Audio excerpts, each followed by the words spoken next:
There's three types of lassos. There's the freeform lasso, so let's hit L to get to the lasso tool.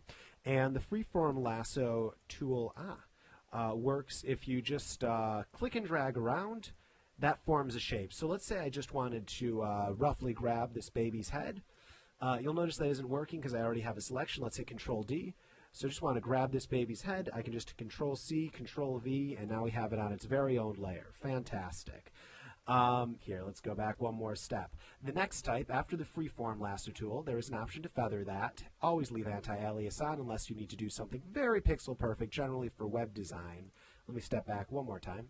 The other type is the polygonal lasso tool, and this is the one that I use by far the most. And the way that this works is all you do is you click, click, click, and between every point, a line forms. So it works kind of like a pair of scissors in this way. So let me make it so you can actually see when I click.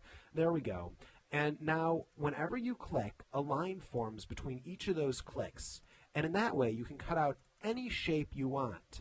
Now, let's say you've made a selection and you want to add to it. The way to do that is by holding down Shift and then adding to a selection. Now, let's say you start adding to a selection, you go a little bit too far. Hold down Alt, and then you can subtract from that selection.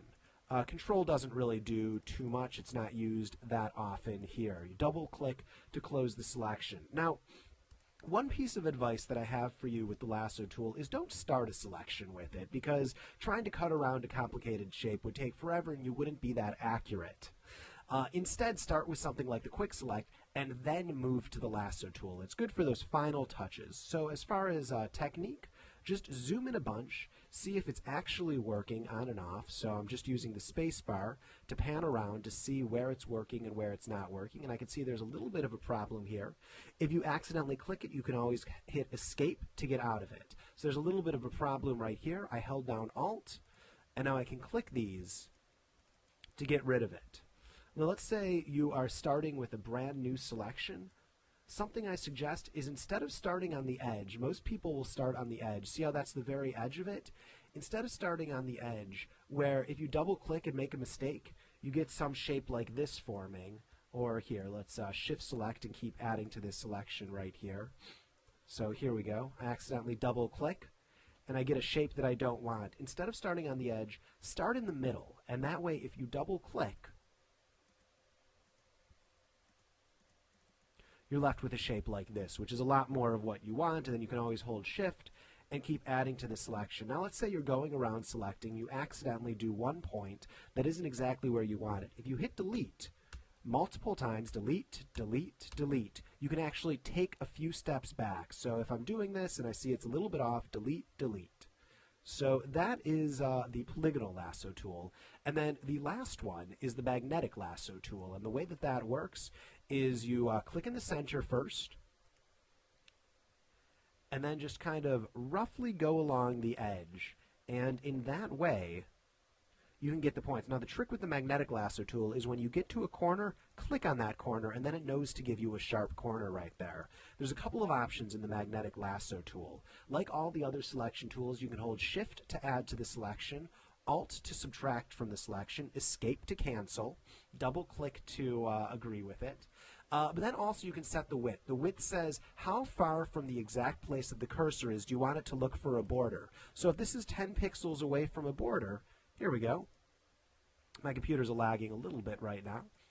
If this is 10 pixels away from the border, it'll still find that border. How much of a contrast do you need between the light and the dark? This is at 10%. That's pretty standard.